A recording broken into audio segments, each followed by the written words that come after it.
네, 금융자산관리론 수업 시작하겠습니다. 자, 이번 시간에는 이제 포트폴리오의 위험과 수익을 배울 텐데요. 자, 다시 한번 요약을 하자면 개별 자산의 기대 수익과 위험을 계산을 해야 되겠죠. 그다음에 포트폴리오의 수익률과 기대 수익률과 위험을 공부할 겁니다. 자, 첫째로 개별 자산의 수익률 지난 시간에 포트폴리오 수익률도 했고요. 개별 자산의 위험도 지난 시간에 했고요. 이번 시간에는 포트폴리오의 위험을 계산하는 그거를 보여줄 겁니다. 여기 시그마 P는 포트폴리오의 P자를 쓴 거고요. 포트폴리오 표준편차 시그마 P는 다음과 같은 공식으로 계산이 됩니다. 자, 여기서 보면 W는 자산의 보유 비중입니다. WI라고 되어 있는 것은 I 자산의 보유 비중이에요. W1은 첫 번째 자산의 보유 비중, W2는 두 번째 자산의 보유 비중, 뭐 이런 식으로 나가는 겁니다. 그래서 N개의 자산이 있다고 쳤을 때 N개의 자산으로 구성된 포트폴리오의 위험의 크기는 이렇게 계산이 된다는 겁니다. 그 다음에 이제 여기 보면은 RIJ라고 나오죠. RIJ는 우리 앞에 잠깐 언급한 상관계수예요. 상관계수. I 자산과 J 자산 간의 수익률 상관계수. 자, 그럼 우리가 여러 개의 포트폴리오 구성되어 있잖아요. 예를 들어서 뭐 여기에 세 개의 A, 뭐 1, 2, 3으로 번호를 붙인 세 개의 자산으로 구성된 포트폴리오가 있다고 칩시다. 그러면은 첫 번째 자산과 두 번째 자산 간의 상관계수 R1, 2. 그다음에 첫 번째 자산과 세 번째 자산 상관계수 R1, 3. 두 번째와 세 번째 자산 R2, 3. 이런 상관계수가 쭉 나오는 거잖아, 그죠? 네 개가 있다면은 또 늘어날 것이고요. 그런 걸 모두 통틀어서 RIJ로 표시를 한 겁니다. 그리고 여기서 나오는 시그마 I, 여기 대문자로 되는 시그마 I 소문자로 쓰세요. 시그마 I, 시그마 J, 이거는 각각 자산의 수익률의 표준 편차입니다. 자, 이렇게 준비가 됐다면 포트폴리오의 그 수익률을 한번 보도록 하죠. 자, 이렇게 되어 있잖아요. 자, 여기서 이제 이거를 우리가 어떻게 풀어야 될 것이냐. 만약에 N이 2다. 두 개의 자산으로 구성된 포트폴리오다. 일단은 시그마 P, 즉 포트폴리오 표준 편차는 간단해요. I가 1부터 2까지 가잖아요. I가 1일 때 앞에 거는 W1 제곱, W2 제곱 더하기 미안합니다. 시그마 1 제곱 공식에 의하면 그 다음에 W2 제곱 곱하기 시그마 2 제곱 이렇게 이 부분은 이렇게 풀면 되겠죠. 그다음에 두 번째 부분은 어떻게 되나요?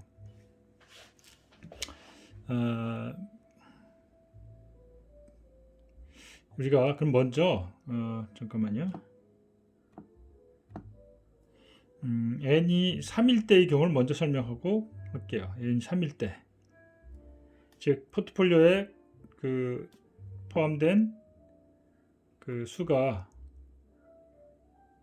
3개일 때의 먼저를 설명할게요.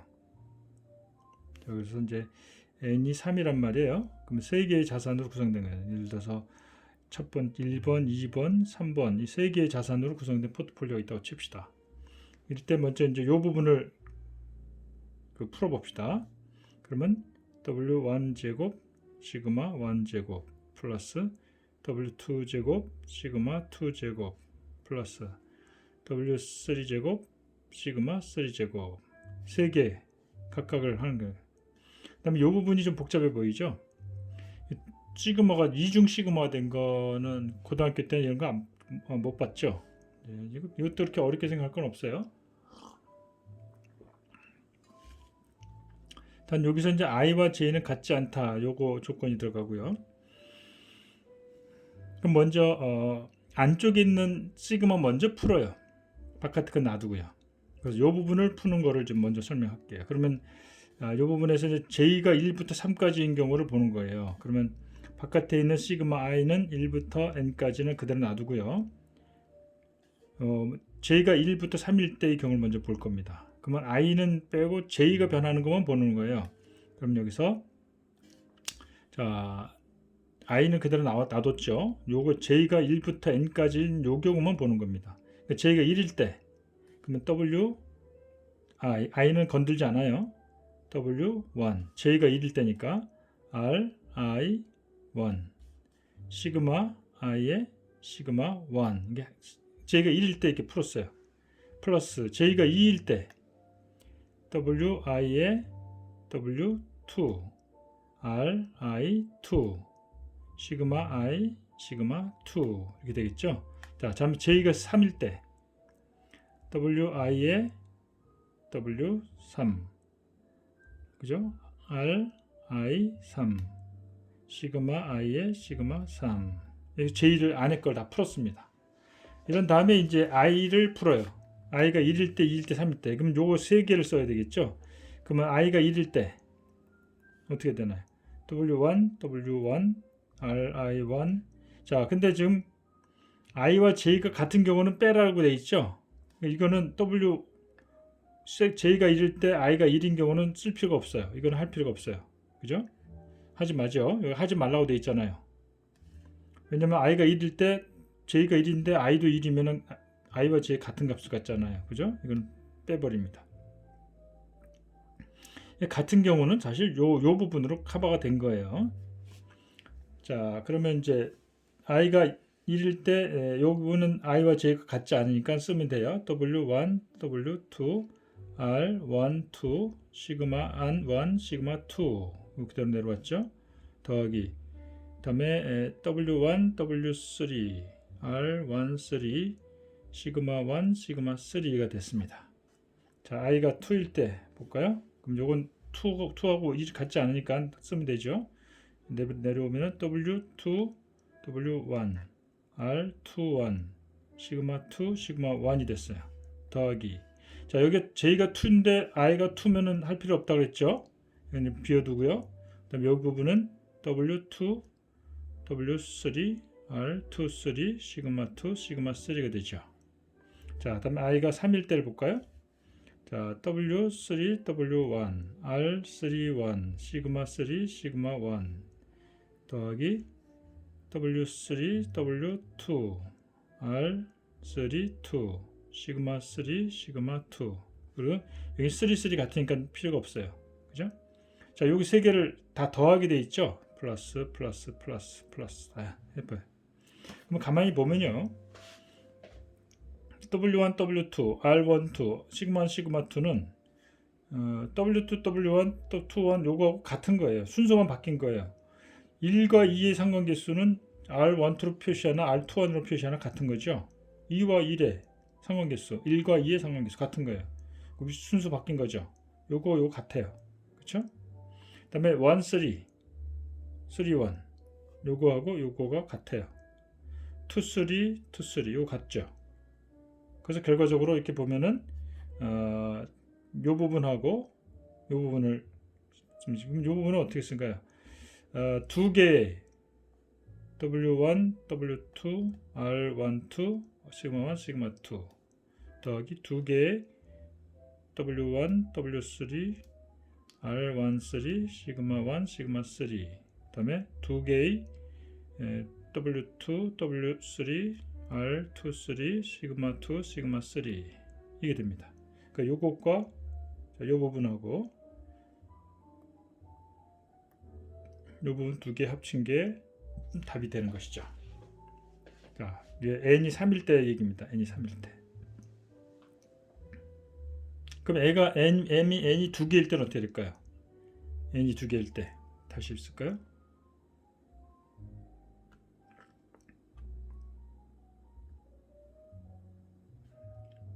n이 2일 때는 이렇게 됩니다. 간단하게 w1 제곱 시그마 1 제곱 w2 제곱 시그마 2 제곱 플러스 2배의 w1 w2 r12 시그마 1 시그마 3 자, 이게 다예요. n이 3일 때는 시그마 p가 금방 뭐라 그랬죠? w1 제곱, w2 제곱, 시그마 1 제곱이죠. w2 제곱, 시그마 2 제곱 더하기 2배의 w1, w2, r12, 시그마 1, 시그마 2 더하기 2배의 1, 3, 1, 3, 1, 3 2배의 2, 3, 2, 3, 2, 3 이렇게 이게 3개일 때 포트폴리오의 편집편차. n이 4일 때는 같은 방식으로 하면 돼요. 그죠? 굉장히 또 이쪽 양이 많아지겠죠. 이것도 하나씩 더 늘고 여기 하나 더 들어가겠죠. w3 제곱 시그마 3 제곱 여기 빠졌네요. n이 3일 때 n이 4일 때도 같은 방식으로 하면 됩니다. 뭔가 되게 뭐 복잡해 보이지만 뭔가 어떤 법칙성이 있죠. 계산하는 거 뭐 굳이 외울 거 없죠. 몇 번 해보면은 이 법칙성이 있다는 걸 알 거예요. 자, 1, 2, 1, 3, 2, 3 이 관계식을 이렇게 보면 되는 거예요. 그죠? 자, 넘어가겠습니다. 그리고 이제 요 상관계수는 그 공분산을 각각의 표준편차로 나눠주는 그러면 상관계수가 나온다는 거 참고로 써놨습니다.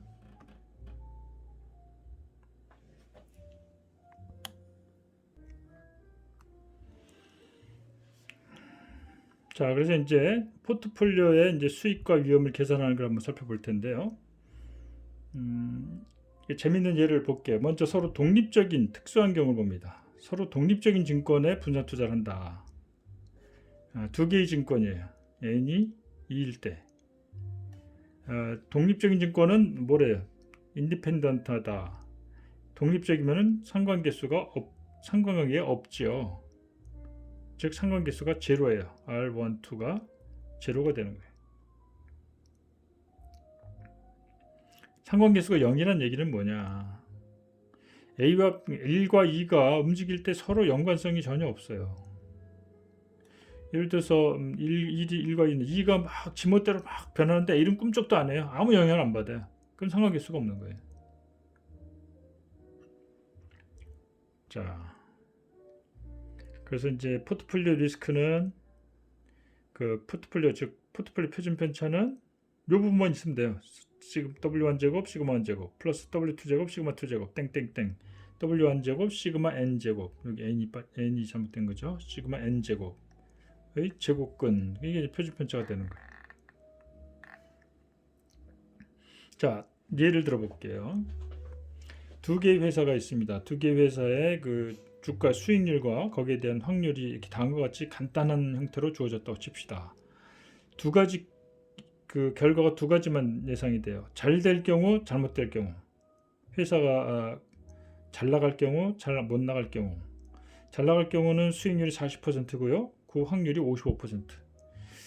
잘못돼서 마이너스 10%가 날 확률이 45%. 딱 두 가지 경우밖에 없어요. B도 두 가지 경우만 있다고 칩시다. 잘 나갈 확률이 40%, 수익률이 40%가 될 확률이 55%, 수익률이 손해가 마이너스 10이 될 가능성이 45%. 이렇게 주어졌는데 이 경우에 이렇게 주어졌는데 A와 B는 서로 상관계수가 제로예요. A와 B의 상관계수가 제로야. 그러면 일단 이 경우에 이 두 개 가지고 우리가 포트폴리오를 한다고 칩시다. 한번 결과가 어떻게 되는가 볼까요? 먼저 각각의 기대 수익을 계산해 볼게요. A의 기대 수익은 지금 이게 확률 분포로 주어진 거죠. 40의 이익이 날 확률이 0.5, 마이너스 10이죠. 마이너스 10이 될 가능성이 45%. 여기 마이너스 붙이세요. 자, 그래서 0.175, 17.5%의 기대 수익이 됩니다. B도 같죠? 분포가 같으니까 여기 마이너스 빠졌어요. 마이너스 10, 그래서 0.175가 되었습니다. 그 다음에 이제 포트폴리오를 계산해 볼게요. 양쪽에 반반씩 투자한다. 즉 투자 비중이 반반이죠. W1도 50%, W2도 50%예요. 그러면 비중을 가중치로 한 가중평균을 해야 되겠죠. 0.175, 0.175. 그래서 두 개의 반반씩 투자하는 포트폴리오는 기대수익이 17.5%가 나와요. 포트폴리오 리스크는 어떻게 될까요? 포트폴리오 리스크 두 개니까 어떻게 돼요? W1 제곱 시그마 1 제곱 더하기 W2 제곱 시그마 2 제곱 플러스 2배의 W1, W2, R1, 2, 시그마 1, 시그마 2가 되잖아요. 시그마 P는. 근데 여기서 R1, 2 상관계수가 0이 돼버려요. 이거는 필요 없죠. 요거만 해. 분산이 이거죠. 요거 계산해서 제곱근 하면 돼요. 2분의 1승. 제곱근은 그래서 들어간 거예요. 자, W1 먼저 이제 각각의 포트폴리오를 각각의 위험을 구해요. 각 자산의 위험의 크기. 시그마 A, 시그마 B.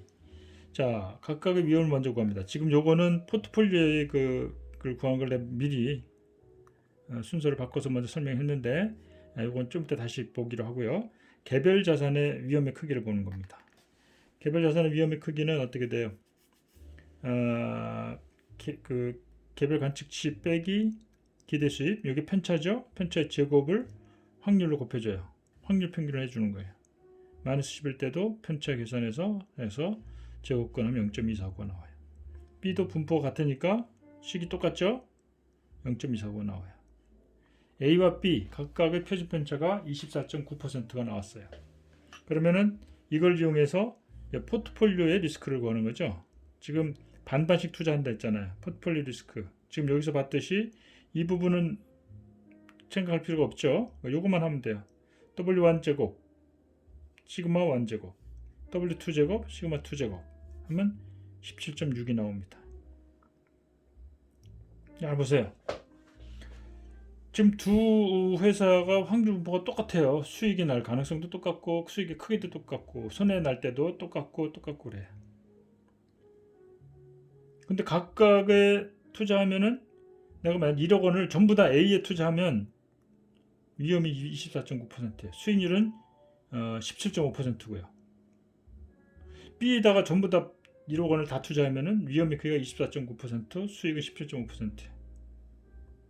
그런데 A와 B 두 개에다가 반반씩 나눠 투자했더니 수익률은 똑같이 17.5%인데 포트폴리오 수익은 포트폴리오 위험의 크기는 17.6%로 훨씬 줄었죠. 그렇죠? 감소했잖아요. 이게 어떻게 된 조화인가? 둘 다 각각이 수익률도 똑같고 위험의 크기도 똑같은 거에 반반씩 나눠 투자했는데 반반씩 나눠서 하기만 했는데도 왜 위험이 이렇게 줄었을까? 수익은 똑같고요. 그죠? 개별 자산 A에 올인 하나, B에다 올인 하나 17.5 똑같은데 반반씩 나눠 투자한 이 포트폴리오 만들어 했어도 수익률은 변함이 없어요. 근데 위험이 24.9에서 17.6으로 크게 줄었죠. 이게 왜 이럴까요? 똑같은 분포를 가진 두 자산으로 구성된 포트폴리오도 리스크를 줄인다. 왜 그럴까요? 그거는 이 분포를 다시 한번 살펴보면 거기에 답이 있습니다. 볼까요?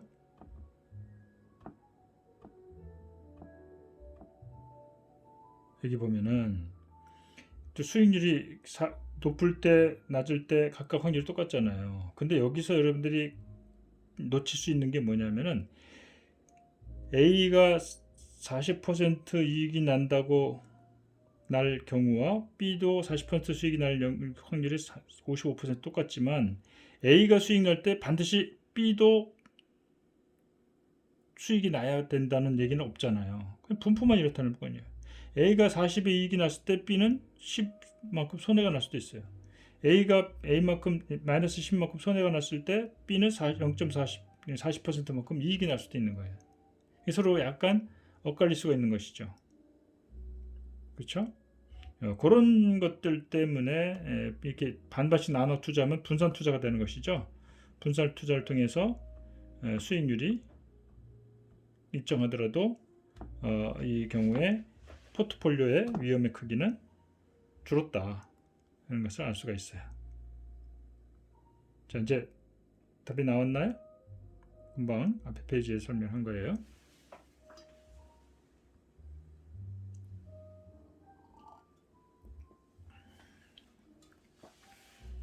자, 이번에는 상관관계가 있다. 즉 R, A, B가 0이 아닌 경우에요. 자, 0.75라고 합시다. 그럼 결과가 어떻게 달라지는가 한번 볼까요? 상관계수가 달라졌는데 우리가 그 각각 기대수 구하는데 상관계수가 전혀 영향을 주지 않죠. 공식을 보면 알겠지만. 그래서 포트폴리오의 위험의 크기도 각각의 그 기대수익하고 같아요. 수익률이. 또 각각의 표준 편차 나온 거 맞아요. 그죠? 지금 따로따로 계산하면은 상관계수는 생각할 필요 없잖아요. 0.249가 이렇게 나오죠. 그런데 이제 포트폴리오의 리스크를 계산할 때 그 우측의 두 번째 부분 우리가 집어넣어야 되겠죠.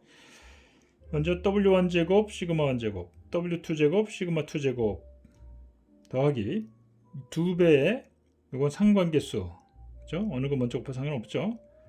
0.75 2 곱하기 상관계수 곱하기 시그마 1 시그마 2 W1 W2, 그렇죠? 이렇게 계산했어요. 그래서 제곱근을 씌웠어요. 그때 0.233이 나왔습니다. 자, 이때도 각각의 자산에 올인해서 만약 투자하면 24.9%의 위험이 크게 나오는데 상관계수가 0.75면 상관계수가 꽤 높은 거예요. 그런데도 불구하고 0.249보다는 0.233 줄어들어 작아졌죠. 그러니까 분산 투자를 한다. 지금 반반 나눠 투자한다. 그죠? 나눠서 투자. 이 분산한다는 게 분산. 나눈다, 분산한다. 하게 되면 위험을 줄일 수 있다는 것을 우리가 알 수 있습니다.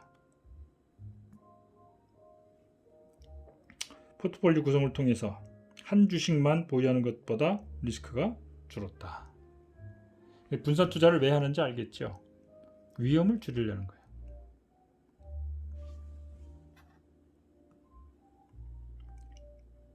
분산 투자는 수익률을 높이려는 게 아니라 위험 투자를 즉 포트폴리오는 잠깐만요. 앞으로 다시 돌아가서 자, 포트폴리오는 리스크를 줄인다. 포트폴리오는 왜 하느냐? 수익률을 높인다? 이거 아니에요. 위험의 크기를 줄이려는 거예요. 이게 맞는 거예요. 목적이. 자, 분명히 알고 넘어갈 수 있으면 좋겠습니다. 자, 그 다음에 이제 이거 좀 일반적인 그 위험과 상관계수 간의 관계 뭐 이런 것들을 좀 살펴볼 텐데요. 자, 먼저 이제 이번에는 C라는 주식과 D라는 주식을 가지고 공부를 할게요. 이번엔 수익률도 다르고 위험도 크기가 달라요. 그랬을 때 이걸 가지고 포트폴리오를 하게 되면 결과가 어떻게 나오는가. 자, C의 기대 수익은 8%, D의 기대 수익은 10%. 시그마 C는 6%, 시그마 D는 9%. 표준 편차가 이렇게 6과 9예요. 그 다음에 상관계수 0.4라고 합시다. 이 상관계수를 또 로라고 쓰는 사람도 있어요. 로. 그리스 문자 로라고 씁니다. R 대신에. 로 CD가 0.4다. 이렇게 표시하기도 해요. 여기 C 주식의 30%, 즉 WC는 30%, 0.3, D 주식의 70%, WD는 0.7. 이게 투자 비중이죠. 이렇게 투자했을 때 이 포트폴리오의 기대 수익과 리스크가 얼마냐, 그를 계산해 보자 이겁니다.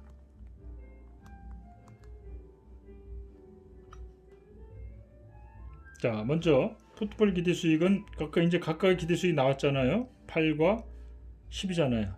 비중이 0.3, 0.7, 9.4가 나왔어요. 그 다음에 포트폴리오의 위험의 크기, 표준 편차는 어떻게 돼요? W1, WC 제곱, 시그마 C제곱, WD제곱, WD제곱 더하기 2 곱하기 상관계수 0.4 곱하기 시그마 C, 시그마 D, WC, WD 해갖고 제곱권액 7.21%가 나왔습니다. 자, 기대수익 9.4에 포트폴리오의 위험의 크기 17.21이 나와요. 만약 여기서 요 값만 바꿔봅시다. 요 값만. 상관계수 값만. 상관계수 바꿔도 평균 포트폴리오 기대 수익은 변함이 없어요. 9.4 그대로고요. 만약에 완전한 양의 상관관계다. 즉 똑같은 방향, 똑같은 크기로 항상 움직인다. 그러면 여기 1이 되죠. 1이 되면은 포트폴리오 위험의 크기가 8.1이에요. 더 커졌죠. 7.21보다. 만약에 완전한 음의 상관관계다. 마이너스 1이 되는 거예요. 이게. 그러면 줄어들겠죠. 이게 마이너스 값이 되니까 4.5가 나왔어요. 즉 이걸 보면 알듯이 그 상관계수가 그죠? 커지면은 위험의 크기도 커지고요. 상관계수가 낮아지면은 포트폴리오의 위험의 크기가 작아져요. 분산 투자를 할 때는 상관계수가 낮은 거를 포함시키는 것이 위험을 줄이는데 도움이 된다. 자, 그걸 알고 넘어갈게요. 자, 그래서 지금 일단 다시 자, 다른 조건 똑같고 그 상관계수 값만 0.4에서 1.0 마이너스 1.0을 바꿨잖아요. 그러면 포트폴리오 기대수익 9.4로 변함이 없고 위험의 크기만 7.21에서 8.1 또는 4.5로 바뀐 거예요. 이걸 표로 만들어 봤어요. 자, 지금 C와 D에 3대 7로 투자했을 때 그 상관계수가 0.4면은 위험이 7.2예요. 평균 기대수익은 똑같고요. 1.0이면은 8.1, 위험의 크기가 마이너스 1.0이면 4.5예요. 콤마가 아니라 점입니다. 한편 그 C에만 투자한다. 그럼 C의 기대수익 8, 위험이 6. 그 D하고는 전 상관이 없는 거죠. 항상 일정해요. D에만 투자한다. 그러면 D의 기대수익, D의 위험의 크기 이걸로 일정한 겁니다. 이거를 그림을 한번 그려볼게요. 자, 이 그림을 보면 이 수직축은 기대수익을 나타내고요. 포트폴리오 기대수익이요. 수평축은 포트폴리오 위험의 크기를 나타내는 겁니다. 그래 보면은 C에 100% 투자하면 C의 기대수익, C의 위험의 크기 그죠? 8.16 이렇게 나오잖아요. 그 다음에 D에다가 100% 투자하면은 이게 되는 거예요. 여기다 점을 찍은 거예요. 지금 앞에 있는 표에 있는 점을 여기다 좌표에 찍은 거예요. 여기에 3대 7로 투자하면은 요게 돼요. 그죠? 9점 얼마의 위험이 이제 수익이 나오고 위험의 크기는 7.21이 나오잖아요. 이렇게 점을 찍었어요. 자, 요 세 가지 경우는 전부 다 상관계수는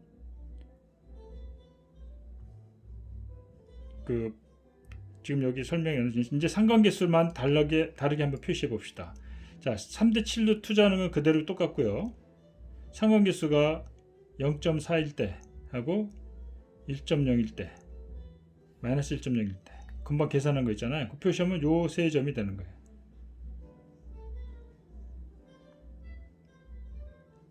이거는 이제 보면은 상관계수가 1일 때 미안합니다. 설명이 약간 혼돈이 있을 텐데 상관계수가 1일 때 계산해 보면은 요 점이 찍혀요. 자, 우리 앞에 페이지 다시 돌아가 볼게요. 복잡하네.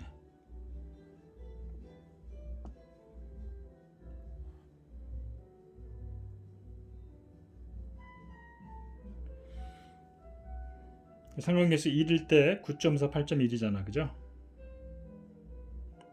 0.4일 때 9.4에 7.2. 그 기대수익은 똑같고요. 위험의 크기만 이렇게 4.5 이렇게 작아져요. 그게 이 표에 나오는 이 세 점을 의미하는 겁니다.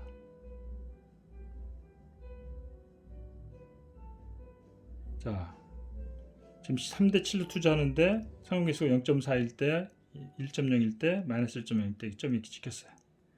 그래서 상관계수가 낮아지면 낮아질수록 작아지면 작아질수록 1보다 0.4가 작죠. 0.4보다 마이너스 1.0이 제일 작아요. 그래서 작아지면 작아질수록 위험의 크기가 여기에서 여기로, 여기에서 여기로 작아지는 거예요. 그걸 볼 수가 있죠. 그래서 이런 그림을 그릴 수가 있습니다. 상관계수가 1이 아닌 경우 단일 자산으로 구성된 것보다 위험이 축소가 된다. 상관계수가 1이면은 사실 뭐 크게 그 어디다 투자하든 상관이 없어요. 그 효과가 없어요. 그러나 상관계수가 그 변하면은 그것도 바뀌는 겁니다. 그럼 예를 들어서 이제 이번에는 3대 7이 아니라 7대 3으로 투자하는 경우로 계산해봐도 요런 점이 찍힙니다. 알겠어요? 이런 점이 찍혀. 자, 이거는 이제 기대수익이 9.4로 기대수익 일정하고, 여기 기대수익이 얼마가 나오겠죠? 그리고 상관계수가 1일 때, 0.4일 때, 마이너스 1.0일 때, 이 중립주로요. 상관계수가 예를 들어서 뭐 0.1일 때는 한 요 정도 찍힐 거고요, 그죠? 마이너스 0.1이면은 뭐 이 정도 찍힐 거고, 마이너스 0.5면 이 정도 갈 거고, 이 선상으로 움직이는 거예요. 여기도 그렇고, 상관계수 작아지면 작아질수록 위험의 크기가 작아진다, 이런 얘기를 하려는 겁니다. 자, 그 다음에 이제 이 포트폴리오를 공부하는 데 있어서 가장 그 포트폴리오 이론을 최초로 제기하고 이거를 큰 틀을 잡아준 사람이 말코비치라는 사람이에요. 말코비치. 말코비치 효율적 투자산에 대해 설명할 텐데요. 여기에는 두 가지의 원리를, 지배 원리를 생각합니다. 먼저 동일한 위험 수준을 가지는 투자 대상이 있어요. 위험 수준이 똑같아요. 두 개가 위험이 똑같으면 그 중에 기대 수익률이 높은 게 좋아요, 낮은 게 좋아요? 당연히 높은 게 좋죠. 높은 포트폴리오를 선택한다. 그게 효율적이다, 이게. 그럼 그 해당 위험 수준에서 가장 효율적인 투자가 된다, 이게요. 즉, 동일한 위험 수준을 가진 투자 대상들 가운데 기대 수익률이 가장 높은 포트폴리오를 택하는 거, 그거 하나. 또 하나는 이번엔 기대 수익이 똑같을 때 그 중에서 위험 수준이 가장 낮은 게 좋죠, 그죠? 낮은 거를 택하는 것이 효율적이다. 이게 지배 원리예요. 이 원리를 이해를 하면 이제 말코비치의 포트폴리오에 있어서의 효율적 투자선을 이해할 수 있어요. 이러한 포트폴리오를 선택하면 다음 페이지에 있는 그림의 AB 선상에 위치하게 됩니다. 자, 그림을 볼까요?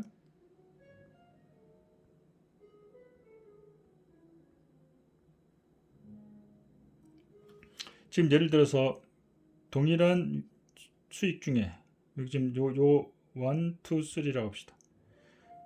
수익률이 똑같은데 위험이 가장 낮은 요 파란색, 이게 제일 효율적인 거죠. 이번에는 이걸 볼까요? 위험이 똑같아요. 그래서 1, 2, 3가 있다 칩시다. 위험이 똑같다면 그 중에서 수익률이 제일 높은 거, 요걸 택하는 거예요. 이게 제일 효율적인 게 되는 거예요. 이런 식으로 모든 사실 굉장히 엄청난 그 숫자의 포트폴리오 선택할 수 있는 게 많아요. 그 조합이 많은 거예요. 위험과 수익의 조합이 되는 각각의 조합을 이루는 포트폴리오마다 위험과 수익이 계산이 나오잖아요. 그 값이 다 달라요. 그럼 내가 여러 가지 수많은 포트폴리오 중에서 어떤 걸 택할 것인가? 위험이 같으면 높은 것, 또 수익률이 같으면 낮은 위험. 그걸 택하면은 일종의 이러한 그 선상에 놓여 있는 요것들이 효율적인 포트폴리오만 모아놓은 게 되는 겁니다. 요 선상에 있는 포트폴리오를 우리가 효율적인 것들이라고 그러고요. 요 선을 효율적 투자선이라고 부른다.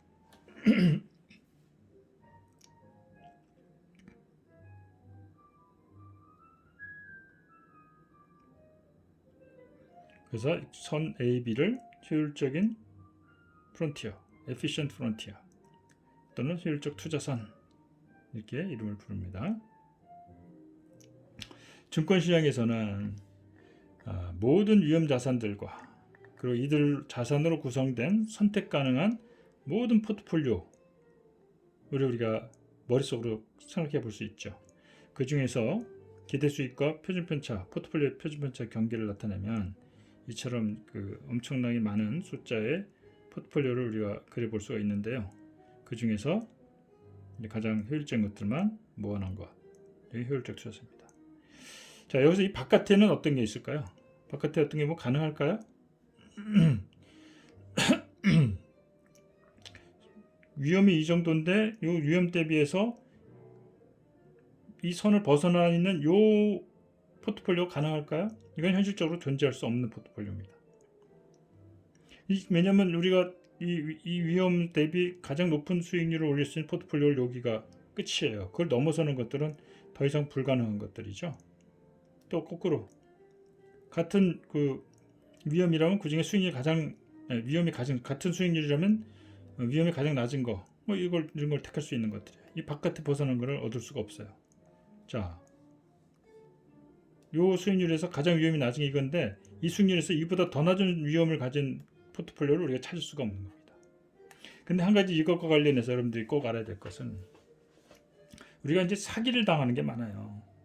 우리가 현실적으로 얻을 수 있는 거는 요 범위 안에 들어가. 여기 현실적으로 가능한 포트폴리오의 내용들입니다. 근데 이것보다 더 비현실적인 유리한 조건의 그 투자를 제한을 할 경우가 있어요. 예를 들어서 지금 은행 이자율이 뭐 2% 이것도 안 되죠. 제일 높은 게 1%대인데 그런데 지금 우리 회사에 투자하면은 매월 1%를 주겠다. 그럼 1년이면 12% 아니에요. 그리고 원금도 보장해 주겠다. 위험이 제로야. 위험이 제로면서 수익률이 12%야. 이게 가능할까요? 이게 불가능한 영역이에요.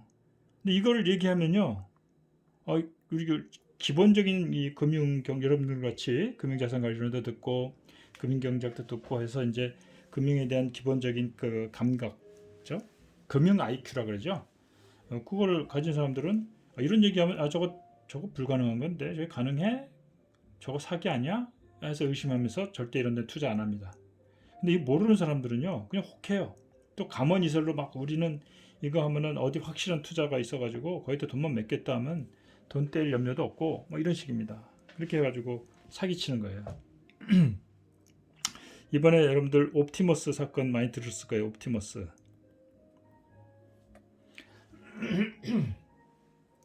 옵티머스 사건이 바로 이거의 전형적인 예입니다. 얘들이 뭘 주장했냐면은 투자자들을 모아놓고 우리 회사에 투자하면 조금 아까 얘기했듯이 매월 1% 수익률을 보장한다. 그리고 원금 손실 없다. 왜?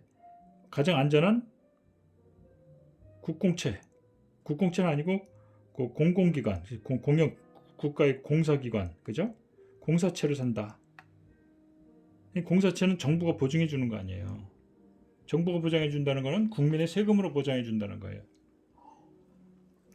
정부나 이런 데 나라가 망하게 생겼으면 막 돈을 찍어내서라도 빚을 갚을 거 아닙니까? 자, 얼마나 이거 참 이 사실이라면 뭐 믿고 투자할 수 있는 것이죠. 이거 왜 안 하겠어요? 은행에 지금 넣어봐야 제일 높은 게 1.7% 이자밖에 안 주는 그런 시대인데 주식은 위험해서 못하는 사람들 여기에 이게 사기라는 거죠. 그래서 처음에 이제 전파진흥원이라는 데서 이것도 그 정부 기구죠.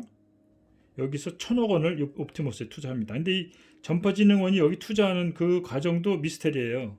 옵티머스 뭘 믿고 전파진흥원이라는 우리나라의 그 국영 기관이 1,000억 원이라는 돈을 투자합니까? 응? 1,000억을 투자해요. 그러다가 전파진흥원에서 투자해놨다고 보니까는 뭔가 좀 수상해. 그래가지고 돈 돌려달라고 해서 소송을 걸어요. 고소를 합니다. 고발을 해요. 검찰에다가. 그랬는데 전파진흥원이 여러 가지 이제 의심스러운 것들 증거를 제시해서 했는데 그때 검찰에서 무혐의 처리를 합니다. 이때 담당 서울지검에서 했는데 서울지검장이 윤석열이에요. 윤석열은 자기는 이거 전혀 몰랐다. 이거는 부장 정결이라서 그죠? 몰랐다. 이렇게 발뺌을 하죠. 근데 무슨 사건이 일어났냐면은 이 검찰이 이 옵티머스 얘들은 처음부터 사기를 하기 위해서 출발한 애들이에요. 얘들 무혐의 처리를 해줌으로써 일반 투자자들과 일반 기업들이 이제 검찰에서 아무 문제 없다고 했네. 그럼 믿을만 하겠네. 해가지고 1조 7천억 원이 들어갑니다. 투자가 이루어집니다. 이 돈 먹고 날라버렸어요. 자, 그러면 검찰은 책임이 없을까요, 여기서? 그리고 이번에 그 그죠? 국정감사할 때 윤석열이한테 이걸 물어봤어요. 당신이 이거 옵티머스 사건 때 그 서울지검장으로 있을 때 서울지검에서 무혐의 처리하지 않았냐? 그것 때문에 엄청나게 많은 투자자들이 손해를 받고 지금도 그 진짜 수천 명, 4천 명이 넘는 투자자들이 지금 피눈물을 흘리고 있잖아요. 자기는 몰랐대요. 부장전결이었대요. 근데 그것도 거짓말입니다. 실제로는 이건 그 서울지검 차장의 전결입니다. 차장은 부장보다도 높아요. 뭐 여기 형사 일부 무슨 1부, 2부 그 부장들이 있고요. 그 위에 지검장 밑에 지검 차장이 있어요. 그러니까 더 높은 직급에서 하는 거죠. 차장이 전결할 정도의 이 사건인데 윤석열이가 모를 리가 없죠. 자기 바로 위에 지검장인데. 자, 이런 식으로 뭐 발뺌을 하고 빠져나갑니다.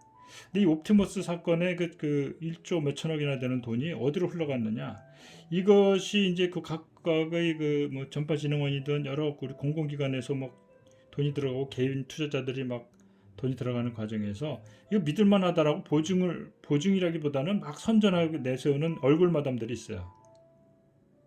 그게 과거에 모피아라고 기획재정부 출신들, 이현재 경제부총리 이런 사람들이 옛날에 뭐 이명박 뭐 이런 애들 있을 때 그 경제부총리도 하고 이런 사람들이잖아요. 모피아라는 그 사람들이 여기 연루가 돼 있고 또 이 각각 기관에서 돈이 들어오도록 뭐 끌어당기고 금융감독원 이런 데서 이 사건 조사할 때 무마시키려고 했던 그런 쪽에 이제 연루된 사람들이 과거에 그런 사람들이 연루가 돼 있다. 굉장히 복잡해 보이지만 알고 보면 단순한 사기 사건입니다. 자, 지금 내가 이 포트폴리오를 설명하면서 효율적 투자선을 설명하면서 우리가 선택할 수 있는 거는 현실은 이렇게 제한돼 있어요. 수익이 크면은 위험도 커지고, 그죠? 위험을 낮추려면 수익률도 낮아질 수밖에 없는 것이 실제 투자의 세계예요. 근데 여기 비현실적인 사기성이 너무한 이런 투자 수익률과 위험의 그 정도를 제시한다면 일단 사기인다고 의심을 해봐야 된다는 겁니다. 여러분들은 이 수업을 듣고 이런 계기로 앞으로 여러분들이 지금은 투자를 할 여건이 안 되지만 나중에 나이 들어서 자기 자산을 불리기 위해서 투자를 한다 할 때 이거는 아주 명심을 해야 돼요. 이거 잘못하면 패가망신합니다. 그 돈이 막 수십억씩 투자한 사람들, 이 사람들은 되게 똑똑한 사람들이에요.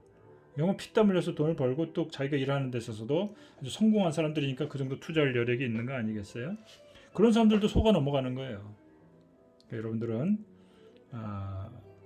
여러분들이 이제 그런 부분에서 잘 위험을 인식하고 이런 사기에 넘어가지 않기를 바랍니다. 자, 여기 이제 지금 공부한 예가 나왔는데요. 한번 여러분들 문제 풀어보세요. 자, 다음에 투자자의 위험 선호 해서 이제 투자자의 무차별 곡선 이런 얘기가 나올 텐데, 자, 오늘 시간이 많이 됐으니까 이 정도로 하고 마치겠습니다. 다음 시간에 봅시다.